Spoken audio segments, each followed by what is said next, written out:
Assalamualaikum warahmatullahi wabarakatuh. Salam sejahtera untuk kita semua dan puji syukur kita panjatkan kepada Tuhan Yang Maha Kuasa yang telah memberikan nikmat dan kesehatan pada kita pada hari ini. Dalam beberapa menit ke depan, kami akan menjelaskan tentang cara mengukur produktivitas modal bagi wirausaha. Dalam hal ini kita akan menggunakan internal rate of return atau IRR, ya, sering disebut IRR. Jadi IRR ini adalah metode perhitungan investasi dengan menghitung tingkat bunga yang menyamakan nilai sekarang investasi dengan nilai sekarang penerimaan kas bersih di masa yang akan datang. Jadi IRR merupakan indikator tingkat efisiensi dari suatu investasi, ya. Jadi suatu proyek investasi dapat dilakukan apabila laju pengembaliannya atau rate of return lebih besar daripada laju pengembalian apabila kita melakukan investasi di tempat lain seperti bunga deposito di bank, reksadana dan lain sebagainya. Jadi, buat apa kita bersusah mengerjakan suatu proyek jika tingkat pengembaliannya, ya, lebih kecil daripada kita menyimpan dana saja kita di bank. Jadi kita dapat menggunakan rumus IRR sebagai berikut. Jadi IRR sama dengan I1 atau perkiraan pertumbuhan dana terendah ditambah total discounted cash flow 1, di mana total DCF1 ini adalah total net cash flow yang didiskon dari tahun 1 sampai dengan tahun KN berdasarkan perkiraan pertumbuhan dana terendah atau I1. Kita bagi dengan total DCF1 dikurang total DCF2. Ya. Jadi total DCF2 sama dengan total net cash flow yang didiskon dari tahun ke-1 sampai dengan tahun KN berdasarkan perkiraan pertumbuhan dana tertinggi atau I2. Kita kalikan dengan buka kurung I2 dikurang I1 tutup kurung. Untuk mencari IRR ini diperlukan discounted cash flow atau DCF.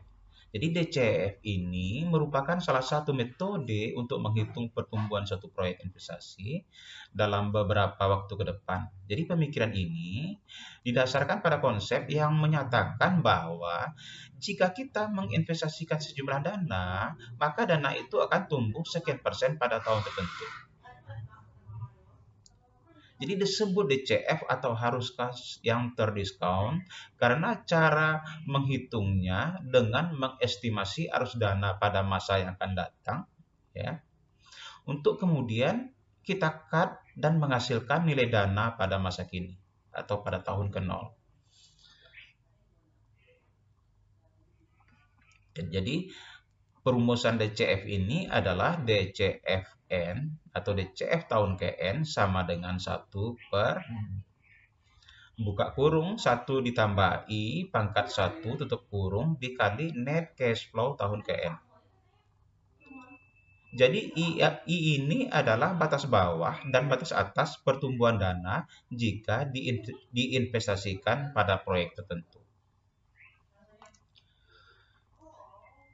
Nah, Bapak Ibu, di sini kami akan menjelaskan contoh perhitungan dari internal rate of return. Jadi pada kolom tahun, ya, tahun ke-0 terjadi cash out di mana kita melakukan investasi, ya. Begitu kita melakukan investasi, tentu kita akan menggunakannya untuk membeli peralatan, ya, membeli mesin-mesin, membeli tanah dan sebagainya. Di sini ada cash out sebesar 133.630.000. Jadi dana ini mungkin saja kita dapatkan dengan cara meminjam di bank misalnya. Dan pada tahun ke-1 sampai tahun ke-5 ada kas keluar. Nah, di sini pada tahun pertama misalnya kas keluarnya Rp7.261.565. Jadi kas keluar dari tahun pertama sampai tahun kelima ini adalah angsuran pokok di bank. Jadi kalau kita di bank tentu ada tabel amortisasi, angsuran pokok dan angsuran bunganya. Jadi yang kita catat di sini adalah angsuran pokoknya saja. Nah, pada tabel yang ketiga ini adalah kas masuk, ya, perkiraan kas masuk setelah proyek kita beroperasi. Di sini ada kas masuk dari tahun pertama sampai tahun ke-5. Kas masuk ini terdiri net profit dan depresiasi. Net profit ini dapat kita ketahui dari laporan laba rugi atau income statement. Jadi pada tahun pertama ini laba bersihnya adalah Rp13.760.795. Sedangkan kas masuk pada depresiasi, ya, ini bisa kita ketahui dari tabel total depresiasi, ya, nilainya 9.900.000. Nah, ini kas masuk. Pada kolom keempat ada net cash flow, jadi aliran kas bersih. Aliran kas bersih ini adalah kas masuk dikurang dengan kas keluar, ya. Jadi net profit ditambah depresiasi kita kurangi sama cash out pada tahun pertama ini. Nah, nanti hasilnya adalah, ya, jadi tahun pertama ini ada net cash flow sebesar 16.419.230. Nanti perkiraan dana yang terjadi pada tahun pertama ini, ya, perkiraan aliran dana bersih pada tahun pertama ini sebesar 16.419.230 ini akan kita diskon, ya, dengan menggunakan tabel pada kolom kelima, yaitu discounted cash flow. Jadi kalau kita melakukan investasi atau mengerjakan proyek, tentu kita bisa tahu, ya, seberapa besar tingkat pertumbuhan dana investasi itu. Jadi masing-masing proyek itu berbeda-beda. Ya, misalnya rumah makan, tambang, atau mengerjakan pembangunan, nah itu pertumbuhan dananya itu berbeda-beda. Jadi kita misalkan di sini pertumbuhan dana terendah, ya, perkiraan pertumbuhan dana terendah adalah 18%, sedangkan yang tertingginya dalam proyek ini adalah 30%. Nah,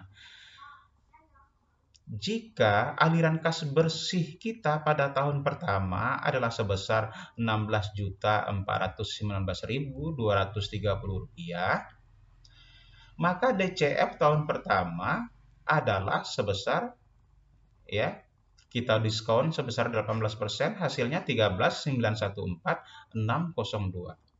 Ya, kita masukkan ke dalam rumus berikut, ya. DCFN sama dengan 1/1 ditambah 18% pangkat 1 dikali NCFN. Ya, NCFN-nya ini sebesar 16.419.230. Jadi hasilnya DCF tahun pertama ini adalah 13.914.602. Nah, ini kalau kita menggunakan perkiraan pertumbuhan dana terendah, atau kalau kita menggunakan perkiraan pertumbuhan dana tertinggi sebesar 30%, maka hasilnya adalah Rp12.630.177. Nah, IRR ini sering kita bandingkan dengan MARR. Jadi, apa itu MARR? MARR adalah minimum attractive rate of return atau tingkat pengembalian suku bunga minimum yang menarik. Di sini misalnya MARR-nya adalah 20%. Jadi seseorang tersebut atau investor tersebut baru mau mengerjakan proyeknya jika MARR-nya adalah 20%. Nah, pada contoh perhitungan IRR ini kita sudah mendapatkan total DCF 1 yaitu sebesar minus 33.181.708 dan total DCF 2 sebesar minus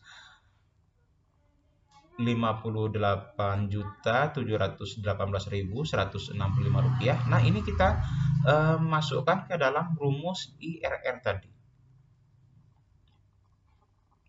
Kita masukkan ke dalam rumus IRR tadi ya. IRR sama dengan 18% ditambah minus Rp33.181.708 dibagi minus Rp33.181.708 dikurangi dengan minus Rp58.718.165. Kita kalikan dengan selisih perkiraan suku bunga, perkiraan pertumbuhan dana tertinggi dikurang dengan perkiraan pertumbuhan dana terendah.